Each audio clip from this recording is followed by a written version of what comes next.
Hey, good morning. It's Edna Keefe here for Mindset Monday. And my question for you today is, do you have enough money in your life? If not, stay tuned because I have some answers for you. So, I want to give a big shout out for some of my team members. I was away last week. I had some challenges with a sister that's very sick, and then I had a trip to a mastermind in New York, which was absolutely fabulous. And my team just kept everything thriving while I was gone. So it's so nice to have team members. I tell you, it's absolutely essential if you're wanting to grow your business, for one thing, and so nice to just know that things are handled when you're away. Anyway, welcome to Mindset Monday. And like I said, today we're still on the topic of master your money mindset. And the question is, do you have enough money in your life? And if not, you'll want to stay tuned.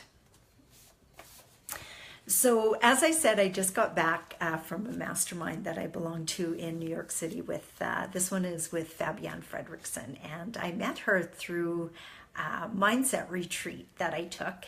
That was absolutely amazing. I study mindset a lot. I teach it a lot, but I'd never sat through 3 full days of mindset training. So when I did, I realized that she was somebody I definitely wanted to learn more from. I love her whole mindset.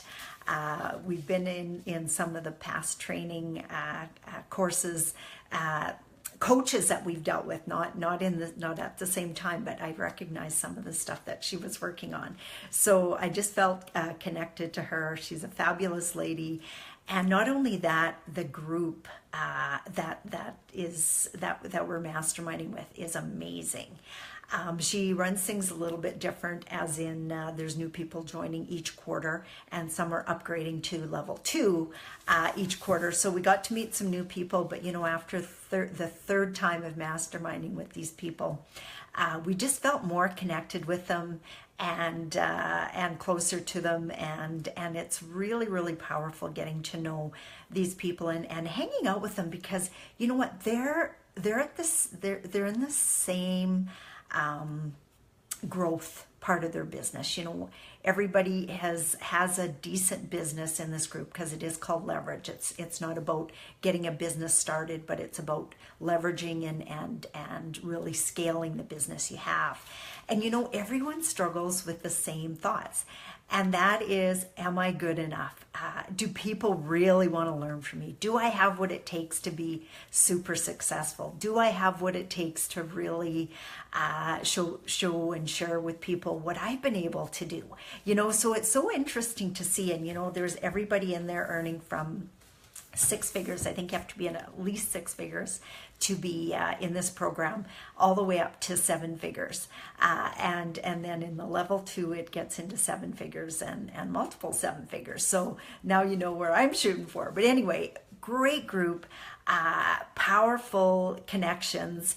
And I do already have a student in the 90 Day to 5K program from that group, and several that are interested in building up a passive income in real estate by working with us. So, when you're sitting there and you get that many people at that level wanting to reach out and work with you, it just really makes me feel good. It really makes me feel like I'm on the right path and that everything is working just the way I want it to be.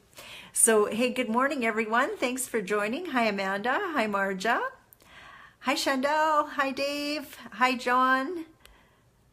Great. Thanks for joining me this morning. So, as I was saying, I get so inspired every time I go to these mastermind meetings, because I definitely know I'm on the right track. I know I can scale what I've got. There's just many powerful people in this group. I love connecting with them. Each time you get like a 25-minute where everybody focuses on your business, and it's so cool to get so many people interested in what I do.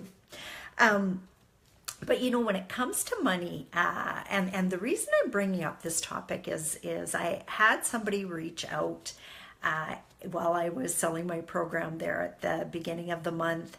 And they were all upset that I had changed my prices to US dollars. They could see only one reason I would do that, and that was greed, you know? And, you know, obviously they didn't pay a whole lot of attention because I didn't change my price to US dollars. What I did is I just started showing my price in US dollars as well as the Canadian price. And the reason for that is we're attracting a lot of US people, and I didn't want to have to explain the difference in dollar every time I got on. So we just gave it a US dollar amount. But you know, when people think like that, and ask yourself if you have some challenges with that, do you hear of somebody making really good money and think, oh, that person's just greedy? Or do you have times when you go to sign up for something and think, you know what, they're just a money grab. I'm not going to get anything out of it. You know, I want you to stop and think what that thought is that you're having here. You know, there's a lot of people that actually think, or they'll say, you know, money isn't everything. These things like health, my family, whatever, fill in the blank, are more important than money. Now, people who say that, they try to make themselves feel good, as far as I'm concerned, for not having money in their lives, and they have this feeling like it's an either or. You know, I can have a happy family life, or I can have money. I can have my health, or I can have money. It's not an either or world, people. And that's what I want to project to you today. Don't think in terms of either or. Do you think wealthy people don't love their families? Like, that's ludicrous. Do you know that wealthy people have more time to spend with their family than the average Joe? You know, we've got friends that have to get out of bed at 6 o'clock in the morning, get their kids out the door by 7, rush to feed them breakfast, get them to daycare, pick them up at 5:30, 6 o'clock, feed them supper, maybe have an activity in the evening, and then boom, right back into bed again to repeat all over again. You know, it seems like they hardly get to spend any time with their kids. So really, having money frees you up to have people take care of some of the day-to-day activities like housekeeping, or maybe some cooking, or, you know, different stuff like that, where then you can go and spend more time doing what you want to do, doing what you're good at, increasing the value in the world of something you're good at. I've had people challenge me in the past saying, you know, I'm lazy, I don't like to do dishes. Well, you know, the fact is I don't like to do dishes. That doesn't make me lazy. I do a lot of work that has nothing to do with dishes. I don't want to be known as Edna Keep, the great dish doer. I just don't care about that. But you know, saying things like health, family, happiness is more important than money is indicating that to have more money is some kind of a trade-off, really, than accusing people who have money of being absent of those treasured possessions. Does that make sense? Does that even make sense a little bit? And worse than that, indicating your defiance about being wealthy ensures that you never will be wealthy. So if you're fighting to become more wealthy, celebrate people who are wealthy. Wish more wealth upon all the people around you, and they will then wish more wealth upon you. You know, so really stop and think about that, and never think that because you've sacrificed to do your own dishes every day, just as my example, and clean your own house, that you're a better person than someone who chooses not to do that and focuses then instead on earning their living a different way or building their value in a different way. these subconscious safety hatches or sabotages that you have really, really will limit your experience when it comes to having money. So watch what you say, watch what you think. One of the what can I call it, examples that I've used with people is, have you ever seen someone drive by with a really fancy car and they maybe zoom by you? What's your first thought?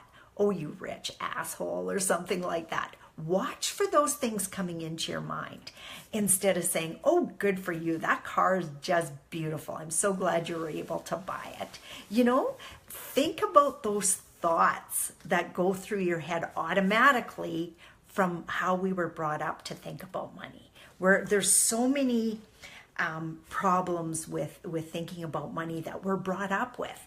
You know, TV shows that we've watched. The one that comes to my mind is Two Broke Girls, and it's about a girl who comes from a wealthy background and a girl who comes from a poor background, and they make the girl coming from the rich background, they make fun of her all the time. You know, so just wanting you to think about that and what causes your maybe lack of money in your life, if that's the case, and how you can make it better. And you know, celebrating other people's successes does actually make it better. So watch yourself when you do that. When you see somebody drive by in that fancy car that you'd love to have, but can't get yourself for whatever reason, think about the thoughts that go through your head. Because you know, if you believe that money making is evil, congratulations, you're going to get your wish and you'll never gain or have very much of it. So watch when you say things, oh, you know, that's just greed, changing your prices to US dollars, when in fact the price did not even change. You know, that's a mindset thing. And that's why I bring this up on Mindset Monday, is those kind of limiting thoughts are a mindset thing. And you can constantly be working on your mindset, because, you know, even though I've ran across, you know, 7-figure earners in the mastermind that I'm in, and people who are working on multiple 7-figure businesses, you know, they still have limiting beliefs at that level. So it doesn't matter if you're earning $20,000 a year, $200,000 a year, or $2 million a year. You can still shift your mindset to the next level by watching what you think, watching what you say, you know. So catch yourself saying things about, oh, that greedy, or oh, that lucky, or oh, that, you know, different stories like that.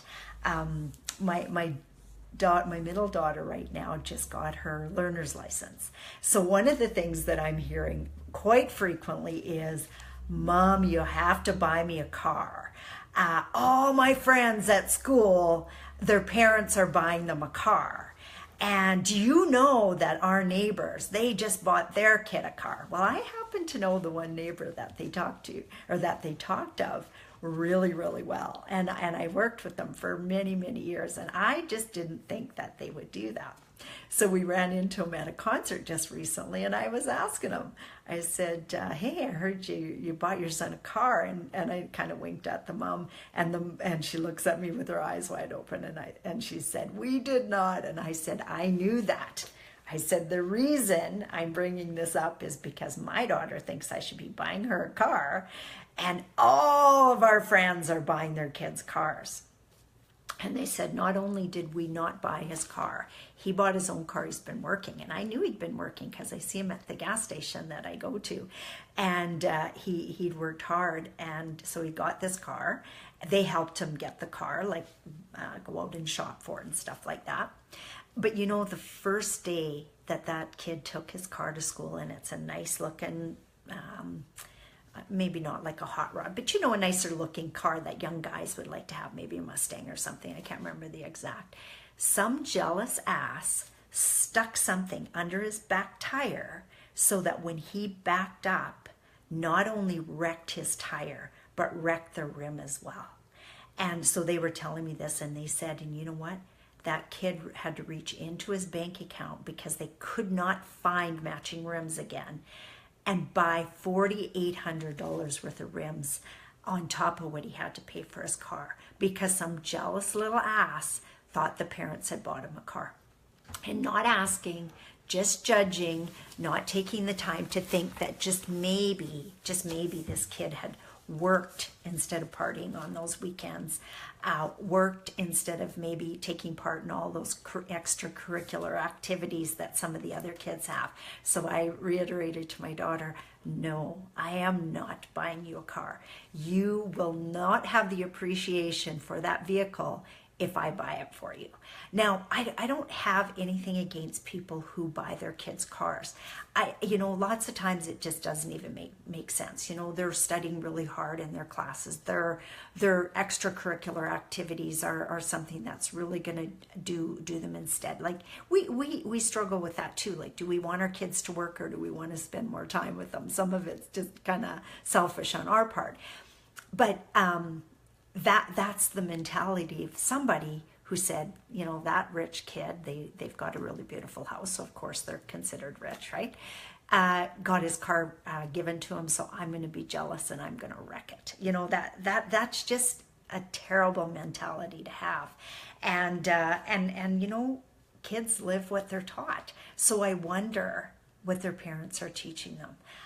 So when I tell my daughter, no, I'm not buying you a car, I give her the reason why. I say, yeah, we could afford it. It's not the issue. The issue is I believe you'll take better care of it if you have to pay for it, if you have to plate it, if you have to put gas in it, and the work that you have to do to get to that point will make you more of the type of person that I think you want to be than just have mommy and daddy hand you something. So if you can understand the energy of money, you can easily make more. Now keep that in mind. Your respect in regards to the energy of money will play a role in how much you make and, more importantly, how much you can keep. So if you're not where you want to be financially, then I suggest to you that you've got a mindset issue that you've got to get over. So work on that, whether it's studying more of this, taking my mindset course. I do have a full mindset course that talks about this particular kind of stuff and how you can get past it, some of the exercises that you can do to train your brain. Different stuff like that, no matter where your level is. And a lot of you, because I recognize the names on here, I know you're in a good place financially. But if you're wanting to take it to the next level, study it. Study it and watch those little things that pop up in your mind. I still get those little things that pop up into my mind. That's a poor mentality. And I physically have to stop and say, no, no, no, no. Cancel that thought, get rid of that thought. This is how I want to think, and then I think it. So the other thing that I want you to think about too is when you get to the point where you're asking yourself or saying to yourself, I need to make more money, I want you to change that saying to, how can I provide more value? So instead of saying, how can I make more money, say, how can I provide more value? And then start working on that value that you can offer out to the world, because value equals money. So if you're not making the money that you want to or that you know you can, it's because you're not putting the value out into the world that you could be. And we can always look at growing that part of ourselves. What other value can I add to the world? So I want you to think of things this way. I've got 3 suggestions for you. I want you to see money as an extension of who you want to be. The energy of money is sacred. To consider that having or making money is bad should feel like considering your right foot is bad. And like one of my mentors said, it's actually better for you long term to chop off your right foot than to go through life with some BS attitude that money's bad. So if that is an issue for you, It's a mindset thing, and you just have to change it. Money simply makes more of who you are. And if you're providing value, you should make and have money. Another thing is have the utmost respect of time and intellectual property of others. Don't look for how much you can squeeze out of people, but look to see how best you can compensate people with your time or money. And that's how you'll be treated. You know, people really value that. Others that understand the energy of money are not affected by your negativity towards money. It only affects you. Like that, the fellow thinking that I'm greedy by changing my courses to US, it didn't affect me at all. I felt like I was giving a new value to my US students by showing them in US dollars what it would cost. So they're not trying to figure out the exchange, right? There's my value. But in their mind, I was changing my price to US dollars and just being greedy. So now that you know the energy of money, treat the knowledge accordingly, and you'll make different choices that'll bring more riches and abundance to you. There's nothing wrong with having money. In fact, it is your birthright. You're meant to live an abundant life. And I hope this concept resonates with you like it did with me. And I'm always, always, always working on my mindset that way, because I just feel like I have that much more room for growth yet. Because I still catch myself thinking that stuff every once in a while, whatever it happens to be. Oh, they have something and must be taking it out of my pocket.